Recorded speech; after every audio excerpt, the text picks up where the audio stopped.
Shalom, brothers and sisters. Grace be unto you and peace from Yahuwah the Father and Yahusha the Messiah, his Son. This is Brother David coming to you again to bring you the Sabbath and the feast days are wrong. This is part 9. This episode is the Sabbath. Sunset on Friday to sunset on Saturday. Who told us this? Did the Bible tell you this? The Europeans. The Bible has no such language. That alone should have gave us a clue. The Bible tells us that 6 days shall thy labor and do all thy work, but the seventh day is the Sabbath of Yahuwah. The Europeans told us that the seventh day of the week is Saturday. That is their seventh day, not Yahuwah's. You know, this whole thing has really humbled me. It has opened up my mind to realize something. Don't trust anyone. Don't trust anything you read. Once you check it out, research it. Up, down, and all around. Take it back to the place of origin to see whether it's of Yahuwah. Now, I've given a challenge, even from the very beginning when I started this series. Tell me something. Has anyone out there found another way of counting the days in the Bible except for from the new moon?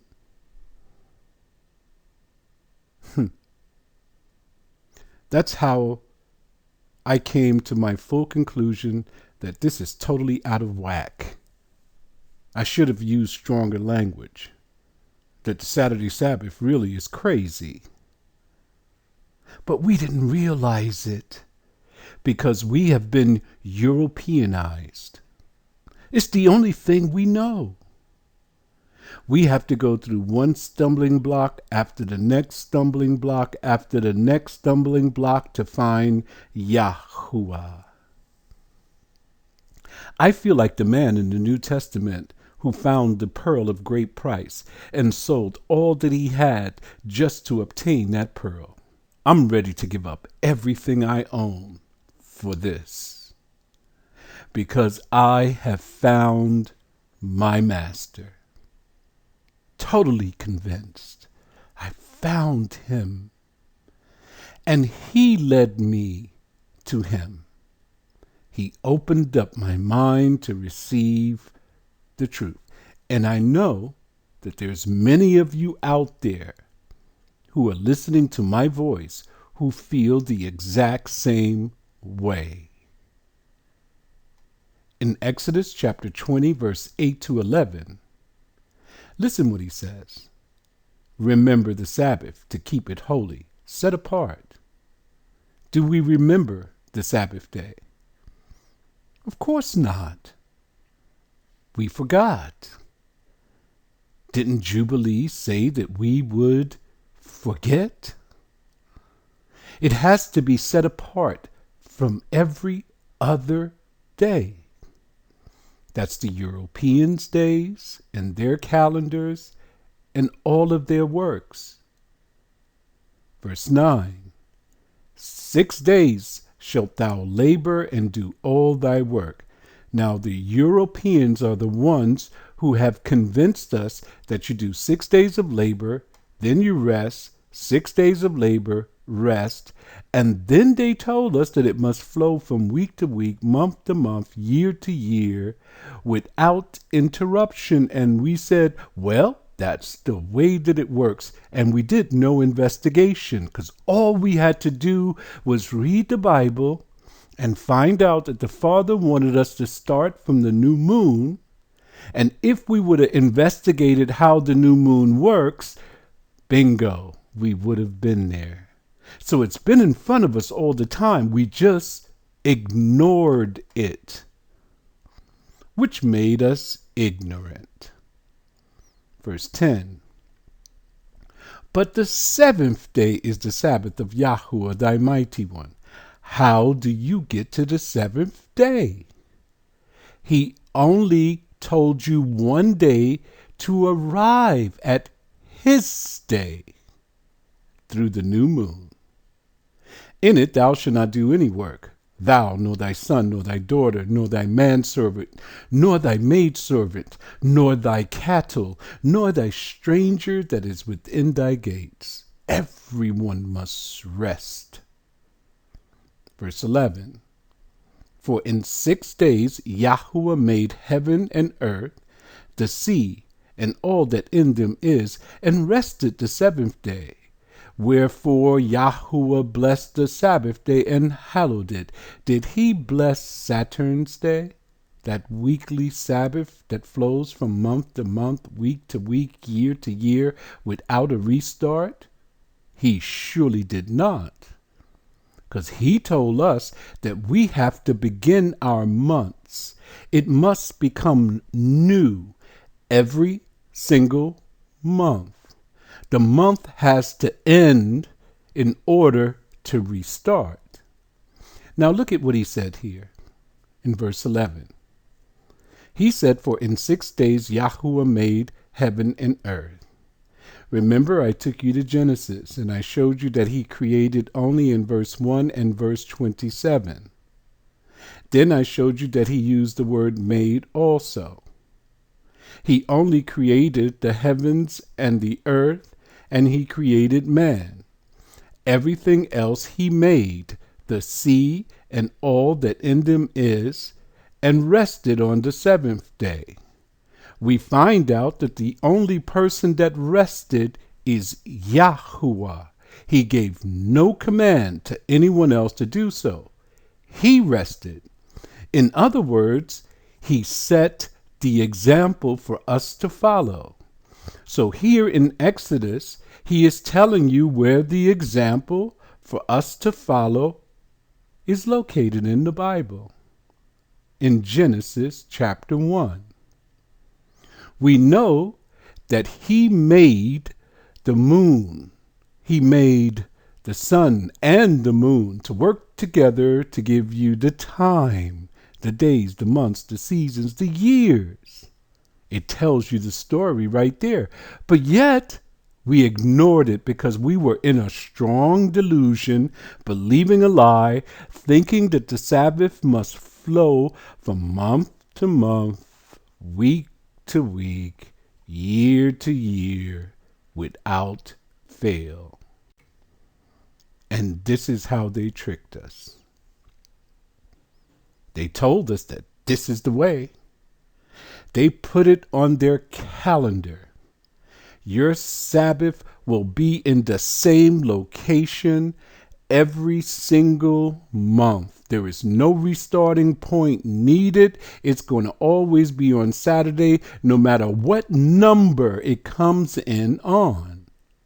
There is no starting point in these months. You see, Sunday is right next to Monday. It goes right in, and then your Saturday is the 6th. But if Monday is supposed to be the first day of the month, and if you count the 6 working days, you're going to come to what day for the Sabbath? On Sunday. Why do they want to keep it on Saturn's day? Because they want you to serve the god of their calendar. And their god is Saturnus. In the Bible, he called them Moloch and Chion. You see what he's doing with the child. That's food for him. You know what this reminds me of? In the book of Enoch, you hear about the giants and how they were eating others, other flesh, how evil they had become. I wonder if this Saturn or this Saturnus was one of the great giants of their days. Remember something, we're talking about the white people, Gog and Magog. And those are giants, brothers and sisters. That's who Gog and Magog is. Those people are descended from the seed of the fallen ones. Look to the right. They have their representations right here. He has his sickle in his hand so he can reap his harvest. What harvest is that? Souls. Look, he has his food right in the middle of the dragon and him, the babies. Even the Israelites offered up their children to him in the wilderness. This is serious, brothers and sisters. If you follow the Gregorian calendar, you are following the gods of that calendar. Whichever day you choose to put your day of worship on their calendar, they have a name for a different god. So no matter what day you pick, if you follow their calendar, you'll be serving their gods. Jubilees, chapter 6, verse 34. And all the children of Israel will forget and will not find the path of the years, and will forget the new months and seasons and Sabbaths, and they will wrongly determine all of the order of the years. This is a prophecy that is clear and is precise.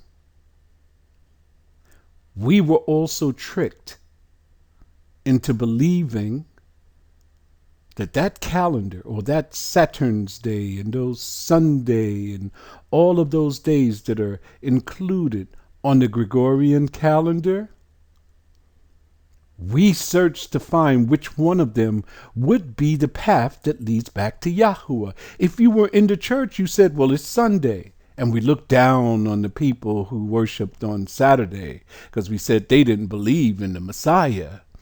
Then when you come into so-called knowledge of the truth and you choose Saturday, which they say is the seventh day, but the name is Saturday, you find something else out.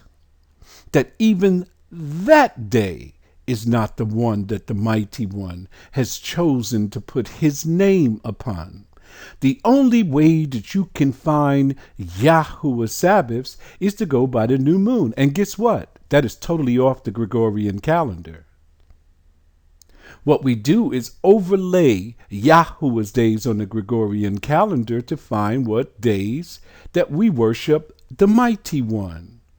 And when we find that, we'll find that they have named some of those days, but it has nothing to do with the new moon way of counting the days. Once you get on Yahuwah's way of counting the days, you no longer have to worry about the days that Satan has chosen for his children. He couldn't choose the new moon way of worship for that. Because if he did, you would have found Yahuwah sooner. So he said, let's create these calendars to circumvent what the Mighty One has created in the sky. Let's keep them from looking up. Let's have them looking down at a piece of paper. And we did it.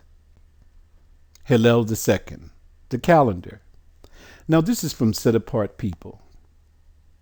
The brothers went back in history just to try to prove that the Saturday Sabbath was upheld on Saturn's Day, even in the time of our Messiah.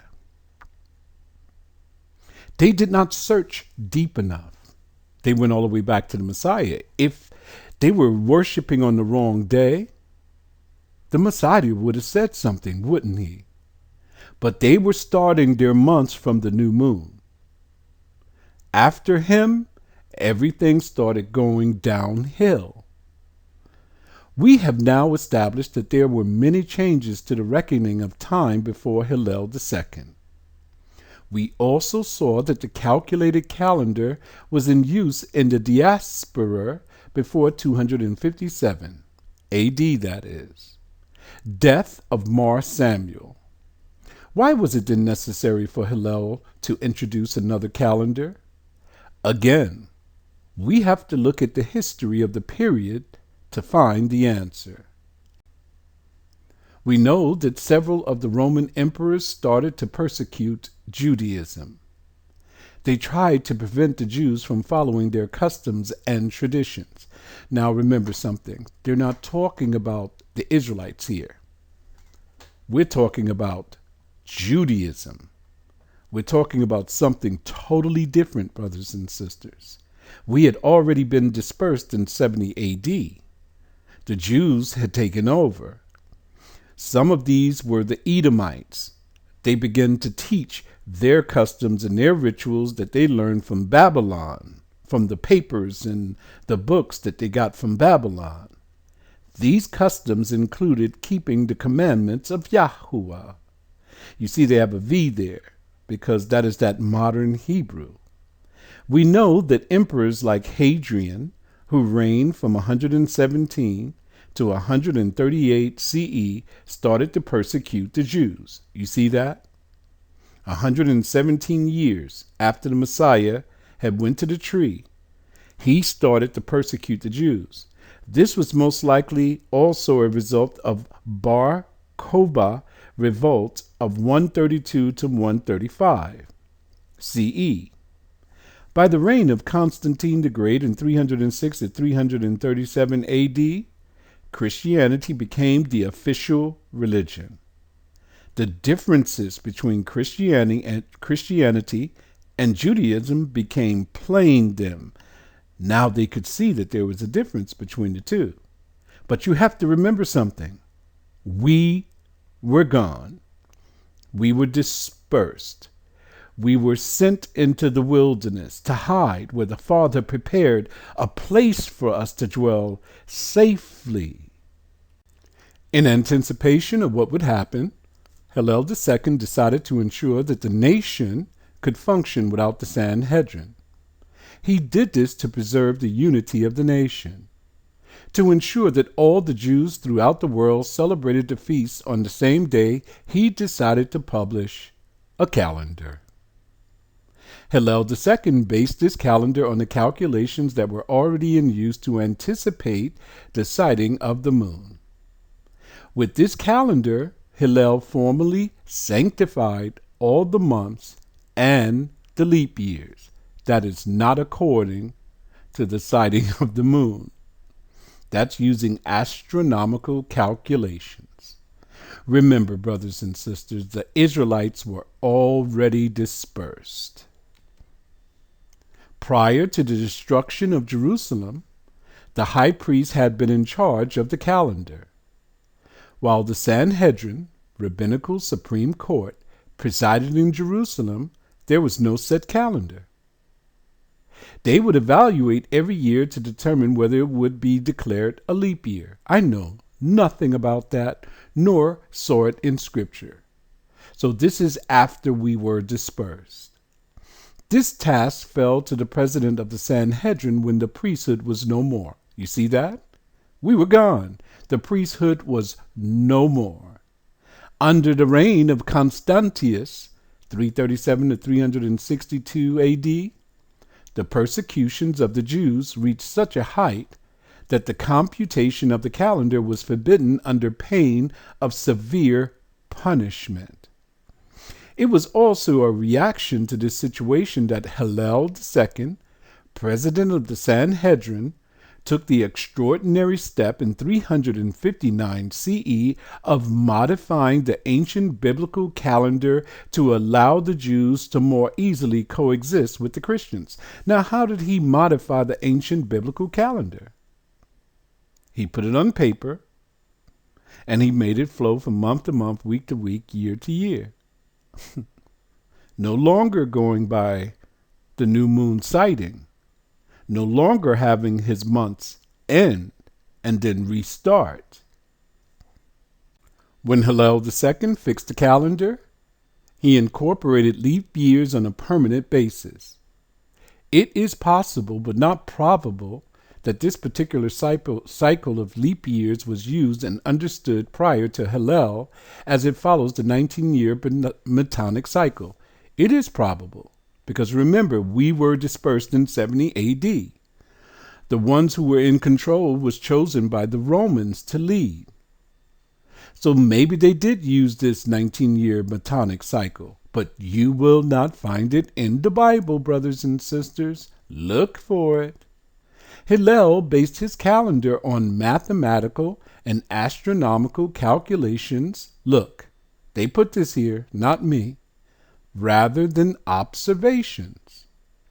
This calendar, still in use, standardized the length of months and the addition of months over the course of a 19-year cycle, so that the lunar calendar realigns with the solar years.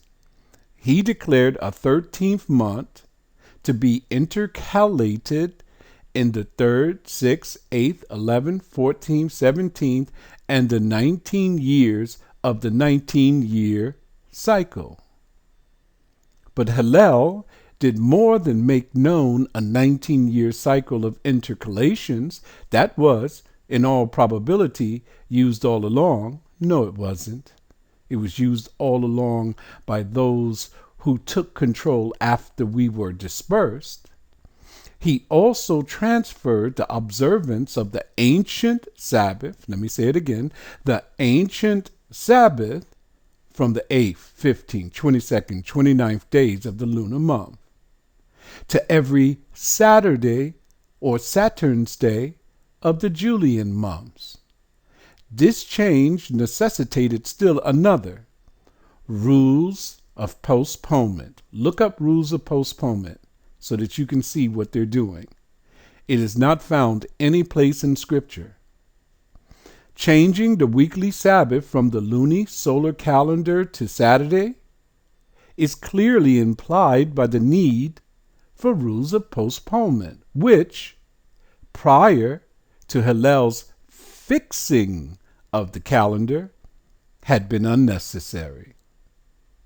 According to the Universal Jewish Encyclopedia, the new moon is still, and the Sabbath originally was, dependent upon the lunar cycle.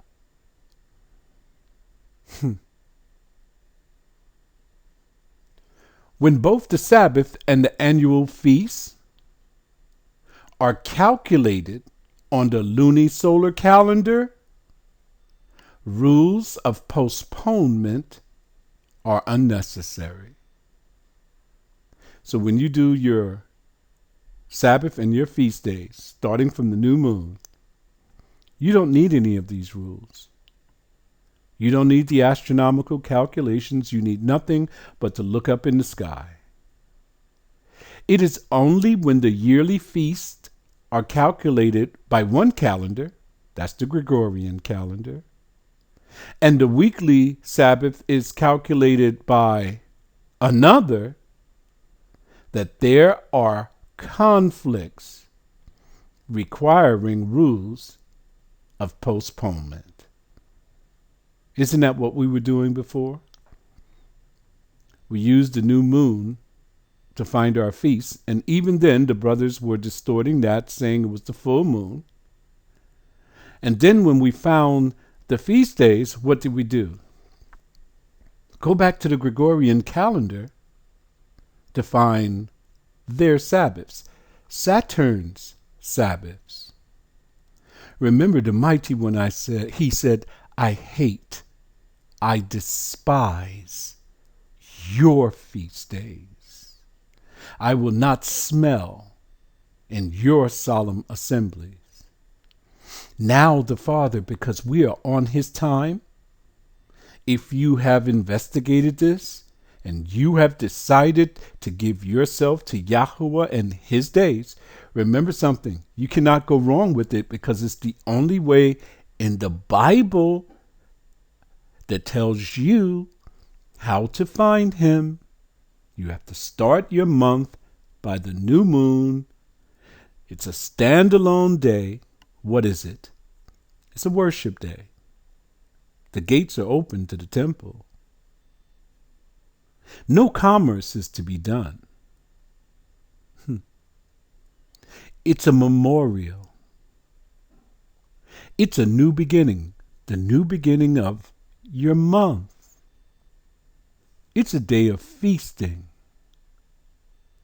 You can travel. Wow, brothers and sisters, how much did we miss? We are truly a people that have been robbed and spoiled. There is nobody going to help us. If it were not for the Mighty One coming to speak through his prophets, our people would be lost. Did you know that? Don't look down on the people who are showing you this information. Don't start to judge them because they're keeping the Sabbaths and the new moons. That's what Paul said. Don't let anyone judge you, because these things are a shadow, a representation of what is to come. If you're not on board now, you won't make it into the kingdom. Just think, if he takes you into the wilderness and you think that you've made it, but he's taking you there to destroy you, because he's going to take us there and plead in the wilderness. There's going to be people who is on Yahuwah's side. Where are the other people going to go? The ones who are worshiping on Saturn's day. Isaiah chapter 55, verse 7 to 9. Verse 7, let the wicked forsake his way. See, that word his is a pronoun. It describes a person, place, or thing. Who is it describing? The wicked. And the unrighteous man, his thoughts. See, there's that his again. Who is this his describing? The unrighteous man. And let him return unto Yahuwah. Hey, the only people who can return are the ones who already were there in the first place. There's only one bloodline on this earth that can return. The children of Israel. And he will have mercy upon him. And to our Mighty One, for he will abundantly pardon. Listen, mercy presupposes guilt. Were we guilty? Yes, we were. Worshipping on Saturn's day. Now we have to spread this news. Everyone you come in contact with, the ones who call themselves Israel, you have to spread the news. And you have to have mercy on them, just like the Mighty One has had mercy on us. Who knows? Your words could lead them to eternal life. Verse 8, listen to what the Father is saying. This is where we got confused. My thoughts are not your thoughts. We thought the Europeans were our gods. We went according to their thoughts. Listen what he says next. Neither are your ways my ways. We went according to the ways of the Europeans, the ways of the world, saith Yahuwah. Verse 9, for as the heavens are higher than the earth, so are my ways higher than your ways, and my thoughts than your thoughts. All you have to do is look up. That's his way.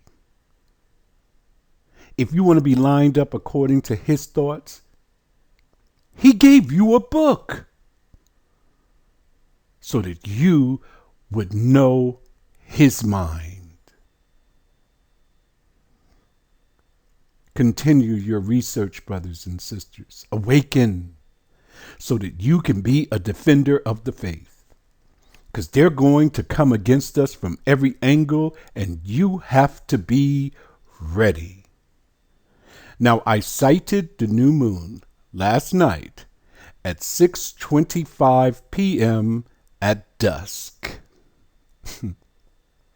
So that means all of our Sabbaths for the month of December would fall on the day that we know as Sunday, or the first day of the week according to the Gregorian calendar. And you can come straight down that line. Every Sunday is going to be your Sabbath this month until the next new moon shows up, and then it's going to be on a different day. Shalom, brothers and sisters. Continue to part 10, and you're going to be amazed at the numbers you're about to see. Shalom.